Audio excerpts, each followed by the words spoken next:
You want some bad news, Michael?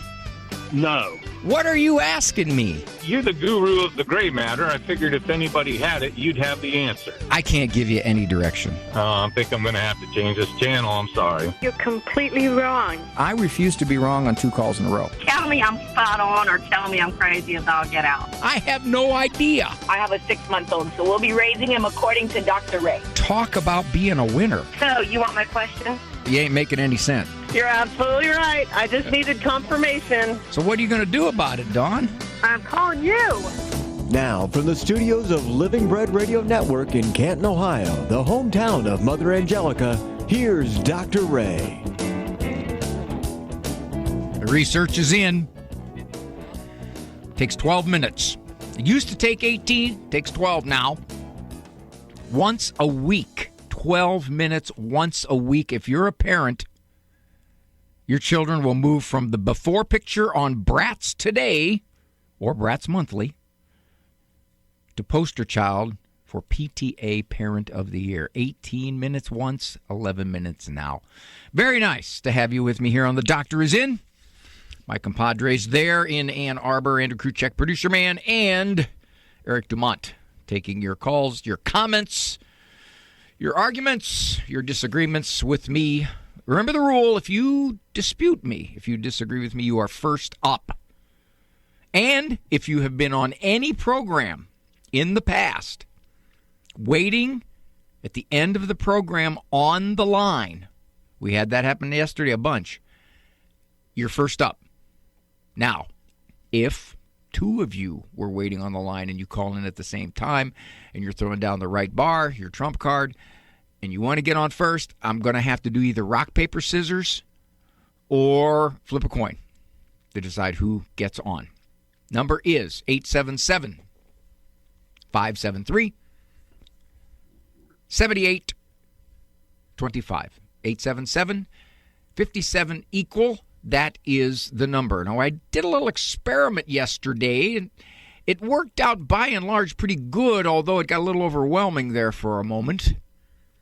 If you want to text or call in a comment, or text in a comment, no call in, I can't answer the phone. 330-903-8019 is the number. Now, somebody got confused yesterday because they texted that number and said, how do I get on the air? And they thought that number I was giving out for text or comment was the show number. It's not. So maybe that's a little confusing. There are 2 numbers here. To get onto the air, onto the program, 877-57-equal. That's the program number. If you'd like to text or make a comment or even just ask a question. We had some questions texted in yesterday. I didn't get to them. The number there is 330-903-8019. 330-903-8019. Dr. Ray, you like science. Do you know much about genetics? I'm fascinated by the study of genetics. Several things that strike me about genetics, but I saw this. This is something that, genetics normally is not a 1-to-1 ratio, but there are certain things that are. For example, I saw a recent genetic survey that said, if your parents had no children, chances are neither will you. I saw that, and that just fascinated me. 877-57-equal number to call to get onto the program. All right, let me get this screen back up. There we go. Okay. One of the confessions that people make to me, not sacramental confession, just in the office confession, is they don't like the way they talk to their kids. They don't like their anger. They don't like their frustration. They don't like the yelling. And it's safe to say that if they talk to any other human being like that in their lives, those people would not be their friends, or certainly wouldn't want to be around them all that much. The danger is that we get frustrated with our kids and we get upset. We get angry. We get short. We command, but it's not a parental command, it's an angry command. And people will say to me, how do I get less frustrated with my kids? I'm tired of going to confession saying my kids are so frustrated. Can't believe the things I say. I need more patience. You don't necessarily need more patience. What you need is less frustration. Okay, Dr. Ray, that just didn't make any sense. What are you talking about? Let me explain Lucy, in the words of Ricky Ricardo. There are several things that if a parent gets trapped into will make them more frustrated. I'll give you a few of them. These are the big ones. One, you're raising a kid. And by their nature, they can be impulsive. They can do wrong things. They can misbehave a lot. The younger ones are only very partially socialized, partially moralized. So expect them to act like kids. We tend to think they're going to be these cooperative little creatures that all we have to do is use the right words, the right logic, and the right sticker system, and they'll just grab our hands and we'll be a Currier and Ives painting. No. You're raising kids. Not something easy, like a rabid timber wolf. Remember, they need you for a lot of years to be instructed and shaped and raised well.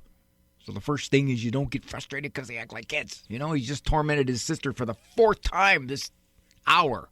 What are you going to do about it? Okay, that's one. 2, don't take it personally anymore. You'd be surprised how many parents believe that their kids are acting up just to get to them. A poking the grizzly bear. No. Most of the time, kids act up because they want to do what they want to do, or they're impulsive, or they have their own desires. And if you get upset, well, that's just a bonus. That's not the main motive. That's a bonus, a byproduct. So don't take it personal when they act like this. He's just trying to make my life miserable. He knows how upset I get, but he does it anyway. No, he may know how upset you get, but he still wants to do it, whether you get upset or whether you don't. 2. 3, you let it go on too long. A lot of misbehavior is repetitive, and it takes place over 15, 16, 18, 20 minutes. There's a bickering going on between a couple of siblings. And you've warned them, hey, don't make me come in there. I always wondered about that. Don't make me come in there. How are you going to make me come in there? They're going to come out here and say, Mom, I command you to come in here. Don't let it go on. Act in the front of the chain. When you first hear the trouble in there, do something about it. Don't use words over and over and over again, because the more words you use, the more emotional you get. You don't say, I've been repeating myself now for close to 9 minutes, and I'm beginning to feel the very slightest bit of anger pangs. I think if I go on for another 12 to 15 minutes, I might get agitated. No. You want to do something really mean. Scream, yell, threaten. Stop it in the beginning before you get frustrated, so you can still discipline with some kind of calmness. Your consequence is what does the discipline, not your mouth or your volume. Another way parents get frustrated, you future project. Okay, your 7-year-old little guy, Rob, just took a toy from the store. You found it. Found it in his coat. Little Matchbox toy. Found it. You're thinking to yourself, oh my gosh, he stole. And he did nothing sink in about what we've been trying to teach him about honesty and respecting other people's property? What is going on here? And of course, the temptation is what will this lead to? Is this a sign of things to come? When he's 20, will he steal a real car? We future project. This happens all the time. Because they do something now, we extrapolate 12 years from now and then think, oh no, what is this a sign of? Things to come? How awful. So therefore, don't future project. Okay, just 4 frustrations. Forgetting that they're kids, taking it personally, waiting too long to act, and future projecting. I'm Dr. Ray. Today's programming is brought to you in part by a gift from our day sponsor, Kathleen Luther. Thank you so much for your donation to help build the church and bless the nations. Now you can support Ave Maria Radio by becoming a day sponsor too. Send anyone a message, a friend, a family member, or a priest, just someone close by. Call 877-288-1077 and tell them you want to be a day sponsor. This program brought to you in part by Ave Maria, Florida, a big kind of small town where golf carts take you everywhere and there's always something fun around the corner.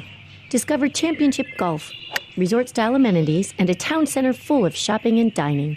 With Ave Maria University and Ave Maria Catholic Church at its heart, it's a community full of connection and charm. More than 25 model homes are available for viewing. More information can be found at avemaria.com. That's avemaria.com. This week on Christ is the Answer, it's the season of Lent, and Father John wants to help us prepare for Easter. It's the 6th week of Lent. Has your relationship with Jesus grown stronger? It's never too late to renew your vigor for the Lord if you found yourself laxing in your faith.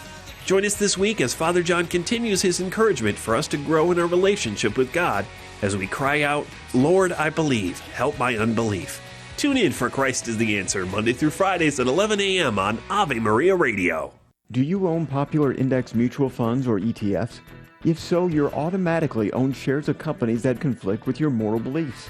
Ave Maria mutual funds are managed to conform to pro-life and pro-family values. Long-term investors can invest in the no-load Ave Maria mutual funds.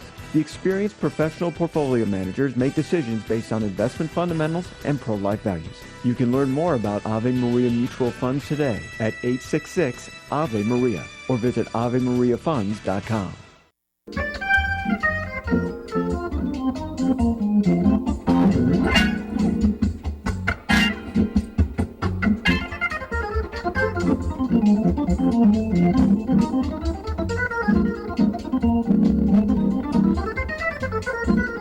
Wow, those are fleeting fingers on that guy.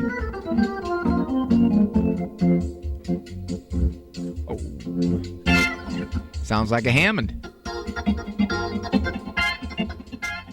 Sounds like a Hammond B3. Cindy from Youngstown is engaged, but she's getting a little wobbly. Hi, Cindy. Hi, how are you, Dr. Guarendi? Well, I'm fine, honey. Yourself? Good, thanks for having me on. Well, what's going on with this engaged situation? Boy, oh boy, you sound like you're getting a little shaky about this. Yeah. Yeah, I mean, he's... In so many ways, I think we're very good for each other, spiritually, just on a natural level. But I think one aspect I do struggle with, and this is where I wanted your perspective, how important it is to have that romantic attraction and love for your spouse, maybe as much as I would want it. I think I don't have it as much on my end. And I do find myself at times desiring that, but then in so many other ways, that's where the hesitation comes in, but so many other ways, like mutually supportive families, very much morally aligned, ethically aligned, in our faith. And I wanted to hear your perspective on how important or maybe less important that is, because I also don't want to just minimize the strength of a good marriage on purely the romantic aspect. If you got all these good things in this relationship, what is missing as you see it? It's the desire at times for a deeper romantic attraction or more of a romantic love that I don't know if I've ever had, and kind of at a loss for at times, wanting that more and not feeling that satisfied in it. Are you saying you're not physically attracted to this guy? Not the most. I wouldn't say I'm unattracted, but I wouldn't say I'm very attracted. How old are you, Cindy? 27. Okay. C.S. Lewis talks about, in one of his books, he plays down the whole idea of eros, which means the physical love, because he says in much of human history, people married for a whole lot of reasons. Security, protection, complementarity, all those things. And in our culture, maybe, I don't know how much recently, the notion's kind of gained momentum that we want to be physically attracted, we want to be emotionally attracted in some level. So the question I would have for you, Cindy, is how much are you missing here? If you say to yourself, this guy he's got so many marriageable, father, husbandy qualities. I don't have a quote-unquote spark. Ask yourself, what would that spark feel like? What would it be? You get all excited when he calls you? You couldn't wait to go out to dinner with him? What would it be? I don't know if I have a clear idea in my head of what that would be. Here is something to consider. Now, don't take this wrong because it can be easily done. I know it is so common now among faithful young Catholic women to be unable to find a guy that is marriageable for them. It's quite a phenomenon that's going on. So if you say to yourself and you decide, well, this relationship is just missing stuff and I'm going to decide to pass on it and move on, you can do that. Recognize, though, you may be saying to yourself, I've let a very good person go, and now I'm 36 years old, and I have not found anybody since. I'd love to have children, and so did I give up an awful lot of good future because I thought something was missing there, and I couldn't quite put my finger on what it was? I mean, that's the decision you're facing. Mm-hmm. It's really kind of what it comes down to. Yeah. And I think one thing I don't want to do, though, is I don't want to marry out of fear. Because I don't want to pull him into something that maybe really isn't me being able to love him in the best way as well. I want it to be right for both. Does he know you're having some of these question marks? Oh, yes. Yes. Okay. We've been very transparent. So what's he think about all this? Oh, he thinks I'm confusing and complex. Okay. How long you been dating? 3 years. Oh, well, that's certainly long enough to get to know him pretty well. And so now it's just coming down to, you say to yourself, there's something here that is marriageable, very marriageable. And I don't know if my romantic feelings are something that the culture has said I should have. Like you're gonna look at the cover of one of these Danielle Steele books, and it looks like, oh man, that's what romance is. It's that kind of running across the meadow, jumping into each other's arms. Oh, well, if the guy is your soulmate, you got to seriously consider whatever you think is missing may be something you've concocted in your head. Mm-hmm. And I got Rose on the line here, too. She was going to say something I was going to say because I saved you for a look-back call, but it's true. Rose is going to comment, and I'll comment for her. She says she wanted to add that attraction grows as the connection grows. That's very true. That's very, very true. My wife, I happen to think my wife's a very beautiful woman, but she's not 26 years old anymore. However, I love her way more now than I did when we were first married, simply because that connection, that love, that sharing of life and raising kids just put us together heavy. So these are things you might want to consider there, Cindy. I can't tell you what to do. I can't say, well, Cindy, here's what you got to do. You got to marry the guy because, well, you're going to realize that if you got a good relationship here, then it'll build. Well, I can't tell you that. You got to decide for yourself. Is whatever this is making you so uncertain that you're ready to pull the plug on it? Yeah. Okay. God bless you, dear. Good luck. Okay. Thank you. All right, honey. Bye. I think that's is it Baldo? Is that correct? Did Eric get that name spelled correctly? Baldo from North Dakota? Hello there, yes, sir. Yes, sir. Is that right? Is it Baldo? Yes, Osvaldo. Was Valdo. Valdo. Okay. So you got into a political clash with your dad, huh? Oh, yes, we did. We're Cubans. He lived in Europe. I live in the United States. A little bit about me and him. He was a teenager when I was born. So was my mother. And they got divorced. And I grew up with my mom, which is anti-communist. My father's side is kind of in the communist alignment. And so we haven't had a good relationship in general. So not only in the politics issue, but in general. And the last time we spoke, like a month ago. So right now things are very hard in Cuba. And the U.S. is finally helping a little bit. So the conversation got kind of like heated in that direction. And I just want this to be over. I mean, he hasn't called me. I want to be the one who call him.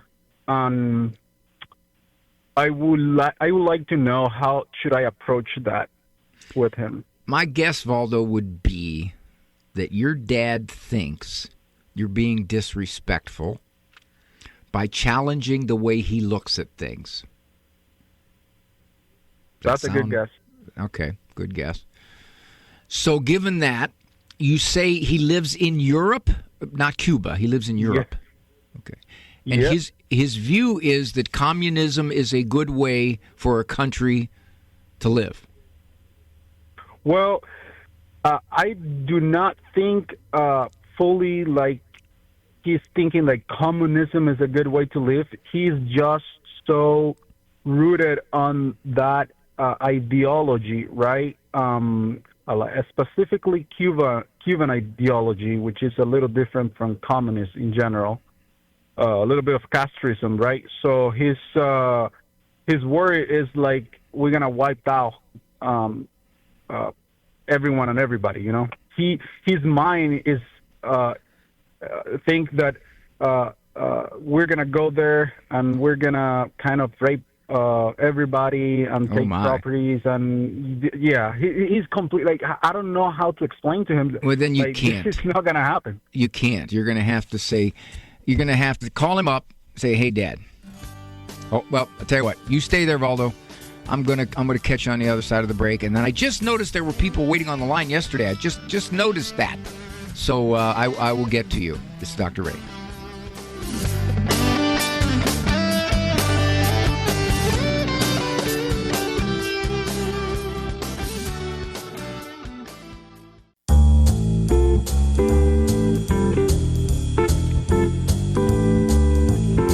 I am talking to Valdo from North Dakota. He's got a situation with his dad.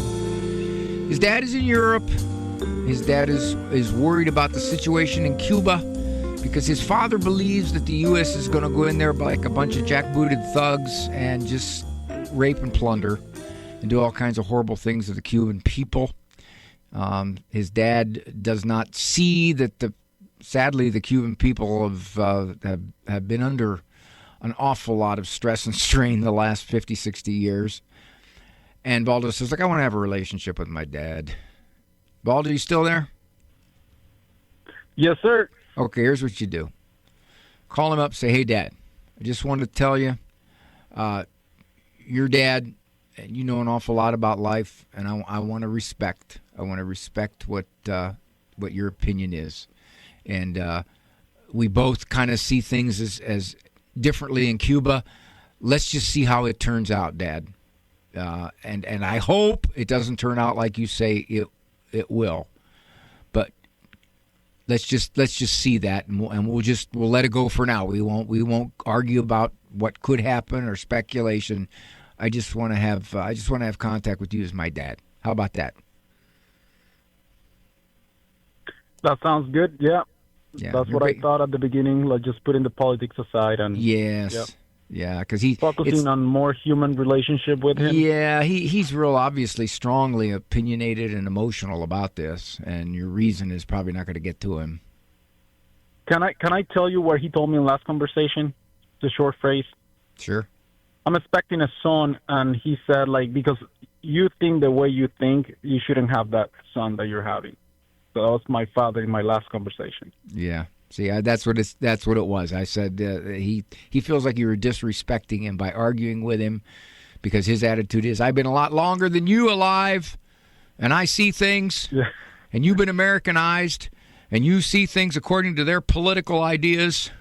It's probably correct. True. That's exactly how he thinks. He thinks that I'm fully, which I am. I do align with the American in that sense. But well, he thinks you've been brainwashed. Yeah. Yeah. So what you're going to do is you just step back and you say, "Hey, Pop, I respect how you see it, and I hope it doesn't happen that way." There you go. All right. Thank you so much. Thank you, Valdo. All right. Now here's the situation. We got Anonymous called yesterday, and Lynn called yesterday. I'm going to flip a coin. Call it, you guys. Call it. Okay. Got it. Okay, Lynn, you won. You called heads. Lynn from Massachusetts called yesterday. He's got a son getting out of a mental hospital, which, if that's the case, likely there's a pretty serious psychiatric diagnosis here, right, Lynn? Yeah. That's right. What was it? Well, they call it schizoaffective disorder, but I mean, that's the old term. Yeah, that's the old term. So, some people call it schizophrenia, but was he kind of clearly? That it never happens when. I'm sorry for interrupting you. Was he delusional? Was he hallucinating? Was he becoming more? When in the last episode, he drank vodka and he became absolutely psychotic, kind of way out of the ordinary, and he pushed my husband, and husband fell down, so he got taken by police to the mental hospital.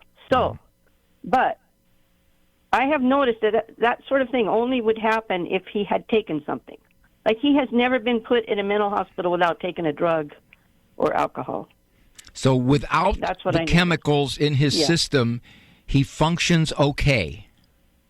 Well, he hears voices, and he's kind of, it's a long story which you have no time for, but he kind of gave up on. I always tell him, all you have to do is just be kind to everybody, and no one will ever put you in the hospital. And I also have told him, if you just don't take any substance, no one will ever put you in the hospital. How many times do you think you've said that? Yeah. You keep thinking I have no idea how many times. You keep thinking it's going to register, don't you? Well, the problem is he called me today, and he said he needs more clothes. So I assumed that means he's getting out very soon. And so I told him, call me back, because he said he couldn't speak to me because he had his medicine in his mouth. They call me back. So my plan today is to tell him, because the last time he got dropped off at a step-down program, he left before the intake was completed. So I want to convince him not to leave, but to stay. Well, there's your problem, Lynn. How old is he? He's 35. He's and had he's a long been struggling for a long yes, time. he's had a long history. Probably had his first psychotic break late teens, early 20s. So he's had a long history. And it's complicated by drugs and alcohol. And it's complicated by he's probably been on the streets, probably hasn't taken full advantage of whatever social programs, correct? Well, he seems to prefer hanging out with people who provide him with drugs and stuff. Okay. The hardest part for you, house, Lynn. So he's not in my house. So. Lynn, the hardest. Good. Yeah, you're going to probably not be able to take him back home, and that's one thing. No, I can't. It wouldn't. You might have to make that clear.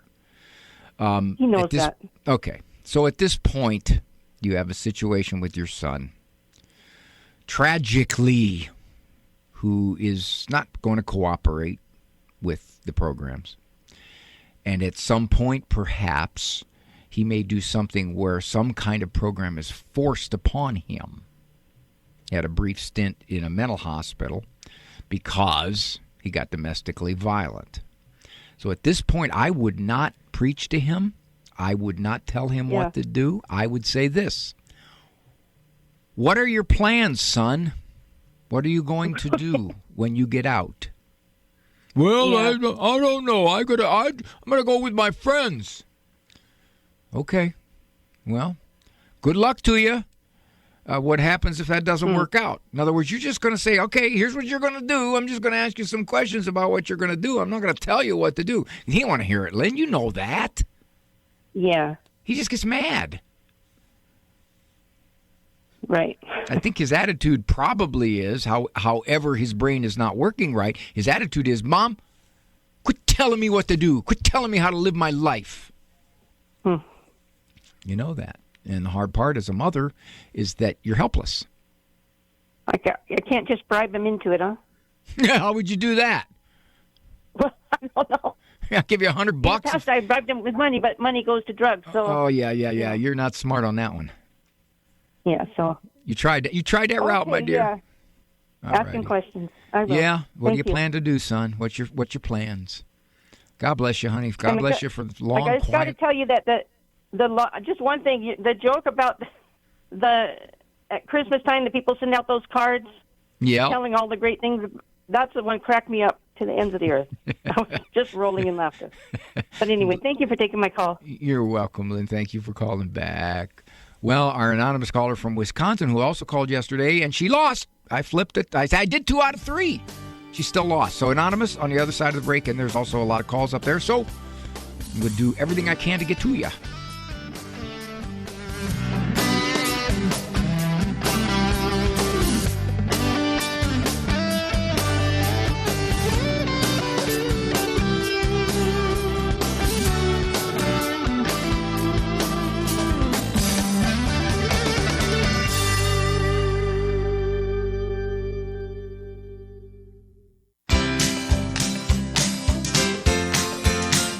Thank you for joining me here. Doctor is in. I'm Dr. Ray Guarendi.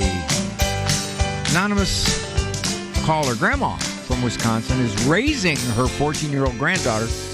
She says the granddaughter is in a relationship with a controlling boyfriend, which I'm curious here, Grandma, because, well, how did this relationship come about? Hi, Dr. Ray. Thank you for taking my call. Sure. She started liking this boy at school a year ago, and we told her, they are too young to date. She can like him. She can talk to him at school, but, they're not going to be going to movies. They're going to the mall. She has gone to his house a couple of times for dinner with his mom, and he came over to our house to decorate Christmas cookies. But we realized that over the year, if she talks to another boy in class, he's watching and he gets jealous. And she blocked her friend's chat group because he didn't like them. She doesn't go to her brother's sporting events because if there's other boys there, he doesn't want them talking to her, and she's putting up with this. She is, but his father's not around, and his mom has an abusive boyfriend. And my granddaughter, her mother followed the same pattern. You know, her father is out of the picture, but her mom has been in abusive relationships. So a counselor told me that I will drive myself crazy trying to control this. She said, no matter what I call it, they think they are dating. So do you still see this? Do you still see this counselor? Yes. Okay, I can't weigh in. We talked to her. I can't weigh in because if you're seeing someone, it's one of my rules. I won't offer a thought regarding what the counselor is saying. I will say this though: does your 14-year-old granddaughter have a smartphone? She does. She was. Well, then I don't doubt that the heavy bulk of their relationship has taken place over that phone. Yes. So there's something there that ask your counselor about that. Say what would you suggest about the phone? Now, most counselors would probably say no, you can't take that phone from her. Most counselors are generally more hands-offish when teenagers are doing things that are ultimately going to cause them problems. They usually allow the parents to step back with some sort of advice that says, well, you can't control it. Well, you try to control it. It's what they believe, it's what they're thinking. You'll drive them underground. They'll get resentful. I mean, I don't know if that's what yours is saying, but that's what a lot of them say. So I'm sorry, I cannot weigh in on this, but you may have to think about this smartphone. Did the counselor even ask about a smartphone?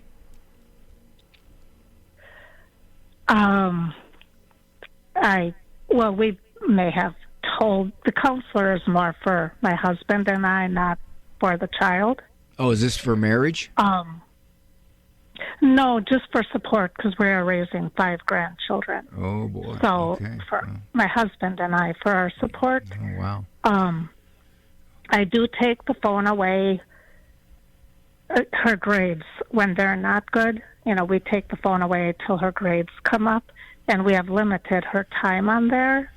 I'm going to let you go, but I would ask I would ask your granddaughter this. I'd say, so how do you like this guy over your shoulder all the time telling you what you're allowed to do? Well, he really cares for me and he really loves me, and he gets jealous because he wants to be the only one in my life. That may be, but how does that sit with you that he wants to control your every move? That's the question I think you ask her. All right, my dear, that's the direction I'd go with that. Let's go with Tony from Sioux City. I was just there, Tony. What a great time that was at the men's conference. Tony, were you at that men's conference? I have blessed me, Father, for I have sinned. I was not. And don't think the guys noticed it. A couple of them came up to me and said, you know who could really benefit from this? They said, Tony. And I said, he's not here? Yeah. They said, no, the guy didn't come. I said, oh, man. I saw the petition, Tony. I saw the petition. In my defense, I was drawing up a draw play for 3rd and 12, just to have it on hand in my playbook. That's no defense, man. That's a bad move. Yeah. Well, yeah. I wanted to tell you. The one thing I was thinking about is this has been probably a long time ago, but you had said once that when Americans by and large had eschewed religion or kind of kicked Christianity out the door, and not saying all of us have, but many Americans have, they lost their plumb line. That like when you're working on a project, you're cutting whatever wood, sheetrock, you pick up the line, snap a chalk line, and that's how you know that's the line to cut along, or that's the line you can't cut above. You have to stay below the line. And they had to kind of make up their own plumb line, but it's not very plumb because they just make it up situationally. And I started thinking, man, that's a good way of putting it. And I was thinking that I think what ends up happening, and it's just a personal little theory I've got going, I don't know, I just wanted to bounce it off you, is that what I think what you see happening, like when you see things that are said at whatever, like the Oscars or the Grammys, or maybe you have relatives who tend to kind of think along those lines, that so many things with no consistent plumb line get decided, I think, along the lines of either emotions or fashionability. I think those are two factors. You could say almost any kind of opinion that's kind of the prevailing opinion in the predominant culture in the U.S. seems to be so largely based on emotions and or fashionability. And I don't know, wanted to get your thoughts. I don't know that that's exactly a revelation, but it was just something I sort of was trying to add to what you said. Well, I think that's very on target, or as Father Robert Spitzer would say, right on the marker, as he would say that. A couple of things. When you get rid of religion, you're going to get rid of a lot of things that would be considered traditional morals. So you jettison that, and you got to fill it in with something. What's the most likely thing? Like you said, fashionability. What the culture says is the way to think, the way to feel, the way to believe. Because without being guided by God's principles, you're going to get knocked all over the place by whatever waves come at you. There's no question about that. And as a consequence, and I've often said this, immorality is illogical. If you ever talk with someone about some kind of enlightened, new moral way of looking at things, and you ask them to defend it and explain it, oftentimes they sound like they make no sense. They contradict themselves. So you're absolutely right. You get rid of religion, something's going to fill it in, and it's likely that the culture, because the culture, by and large, is not pushing religion. If the culture were, then you'd say, well, I got rid of personal religion, but the culture keeps pushing it back on me. But that's not the case anymore. You're absolutely right. Now, you'd know this, Tony, had you come to that men's conference. You'd know that. I should have. I'm only like a half an hour away. I kind of don't have an excuse. Well, and I sense some IQ slippage. Probably you'll recover. Having there called has here. been. I know it. So don't let it happen again. Just that's all I got to say. Tony, that's a great idea, though. I won't. I think that's very insightful, culturally insightful, my friend. Thanks, Tony. Ann Arbor Smiles is a state-of-the-art dental practice led by the talents of doctors Dan Kennedy, Chris Marzoni, and Stephen Gray. One of their many satisfied patients is Father Deacon Lawrence Hendricks. I was one of the first patients to receive a CEREC crown from Dr. Kennedy. The CEREC technology allows for restorations to be done in one visit. They always use the most advanced techniques in dentistry. I've always enjoyed the friendly staff and the personal relationships that I have at Ann Arbor Smiles. Go to AnnArborSmiles.com today. Outside my office window, a rose of Sharon bush greets me with lavender blooms that flourish in the summer sun. It's one of my favorite sights throughout the day, a quiet companion that reminds me to pause and take in beauty. Through my training in positive intelligence, I've learned that anchoring ourselves in one of the body's senses, like sight, can help retrain the brain and weaken the grip of sabotaging thoughts. When I gaze at those delicate petals, I see God's artwork on full display. The beauty almost instantly calms me. I feel the stress begin to melt away, replaced by a sense of peace and presence. So the next time negative thoughts try to hijack your day, turn your gaze towards nature, God's creation. Consider the lilies of the field, how they grow. They neither toil nor spin. That's from the Gospel of Matthew. Spend time observing something beautiful in nature. Notice the colors, shapes, and textures. Breathe deeply. Invite God into the moment. This has been a Christ-Centered Communication message. I'm Vanessa Denhagarmo, a communications evangelist and host of Epiphany. Ave Maria Radio invites you to feast on the joy of fasting this Lenten season and all year long. Fast from anxiety. Feast on trust. Fast from discouragement. Feast on hope. Fast from acts that tear down. Feast on acts that build up. Fasting is a part of true Christian life. It liberates us from this world as we grow closer to Christ.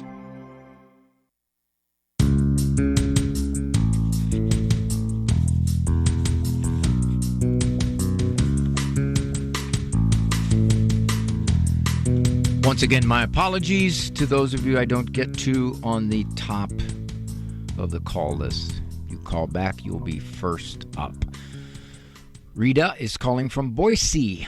Notice how I pronounced that correctly. I didn't say Boise. I said Boise, Idaho. Hi, Rita. Yeah. Hi, Dr. Ray. Thanks for taking my question. Sure. I'd like to ask you, how do I help my 15-year-old with her anger problem, and how to set healthy boundaries when she starts bad-mouthing me, like the way her dad has. We all left this abusive relationship for 14 years, and the kids kind of witness a lot of drama. And I see her kind of acting like and talking like her dad. And I don't want to say it out loud, but when I'm upset, that slipped out of my mouth. And how do I help her in a godly way? It might not slip out of your mouth if you believe that's not the cause. You say to yourself, well, she's talking just like she saw her father talk to me. What do I expect? It could be explained another way, Rita. And that is, if you had this conflictual marriage all those years, then my guess would be there were some parenting problems too. Is that safe to say? Correct. We don't share the same value. Okay. So given that... the authority. Mm-hmm. So given that, it doesn't surprise me that your daughter would argue with you or be disrespectful or defiant or resist your authority. That doesn't surprise me at all. And it directly is probably not because she modeled her father doing that, although indirectly it might be because he permitted her to talk to you that way. I got a feeling he probably didn't protect you on that. Safe to say? Oh, 100%. Okay. So now, does she go see her dad, or no, you have full custody? 50-50. Not direct, yeah. So there are times when she misbehaved, and he used that opportunity to be on her side. Definitely not helping. Now you got a problem. You got a big problem, girl. What you can do is you can tell her, I'm not going to fight with you. You're not going to be disrespectful. There will be consequences. And here's my consequences when you get disrespectful. I'm not going to argue with you. I'm not going to warn you. Here's the consequences. Now, once you do that, be prepared. Likelihood that this will happen. She'll say, I'm going to go live with Dad. I don't stay here. Mm-hmm. I'll go live with Dad. Mm-hmm. So you have to decide. Am I going to let her treat me this way, or am I going to parent in fear that she goes and lives with her dad? That's one. The second thing is that he may not want her full time. So she'll look at you like, well, I'm not writing the essay. There's no way I'm writing a 400-word apology because I got disrespectful. That's not going to happen. Then you have to decide which. And she said no. Right, exactly. It doesn't surprise me. It's out of control. So given that, you have to decide what you're going to do about it. Are you going to take her phone? Which, unfortunately, she probably has one. Are you going to take it? Yeah. May I add? I actually have. This has gone on for 6 months, so we had taking the smartphone, smart iPad. She said, okay, she's aware of it. She's regrets her behavior every time, but it just doesn't change. Well, it's probably not going to change, Rita, because you got the dad on the other side basically saying your mom's a witch. Yes, the Wicked Witch of the West. Yes.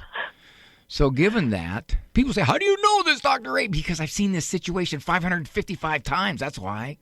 And it's not hard to predict the dynamics. So you got a tough situation here, Rita. You got to decide, here's what I'm going to do while she's with me. She's 15. This is not a 9-year-old. This is a 15-year-old. And this makes it real complicated. While she's with me, here's what I'm going to do to try to regain control. Knowing that, one, she'll either resist me like crazy, and I'll have to decide how to enforce it. You may say that flat out, you're not getting any money for school. You're going to have to pack your own lunch till I get that essay, or whatever you're going to do. You got a lot of leverage. And if you do decide to do that, you may be facing the fact that she says, I'm living with Dad. I don't want any part of here. I don't want any part of you. Now, what I've experienced is that when she goes and lives with Dad, a percentage of the time, a good percentage of the time, Dad gets fed up with her. He doesn't get along with her. She's a brat, and he didn't like it. And all of a sudden, it's not so much Mom's fault totally, it's that she's hard to live with, and he doesn't like this. So as long as he's got you as kind of a common enemy that he can tell her, yeah, I'm a lot nicer than Mom. I can do things better than Mom does. So you're facing that very delicate situation, Rita, and you got to make a decision on it. Okay, I got to run. I would love to talk to you a lot more, but I can't. Program says, be quiet, Raymond. So thank you for joining me here on The Doctor Is In. Good Lord permitting. See you tomorrow on Look Back Friday. Walk with God, please.